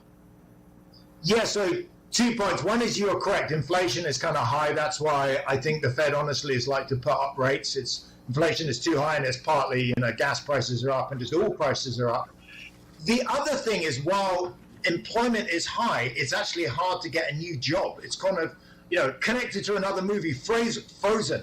If you remember Elsa and Anna, it's like the jobs market is somewhat frozen. So if you're in a job now, I would not leave it because it's pretty hard to find a new job. If you found a new job in your current job, fine, you can jump ship, but don't leave. And because what you also see is it's very little mobility. So people that have a job, that's great. If you're looking for a job, that's definitely a harder situation. Okay. All right. Thank you so much for joining us today. Yeah, we appreciate you. Thanks for dropping that gem. So folks in the chat today, if you haven't seen WALL-E, add that one to your list. Professor, thank you. Appreciate your time today. Thanks very much. Thank you. Thanks. Well, there you go. Yeah, you'll have to watch that with Mel. Okay. It's interesting. So essentially, like, the robots take over planet Earth. They live up in space. The robots, take care of them, feed them, everything, you name it. Sign me up. Yeah, right? I'll send you out with Mystery Cam on this Friday. Have a great weekend, you guys. We'll see you again on Monday.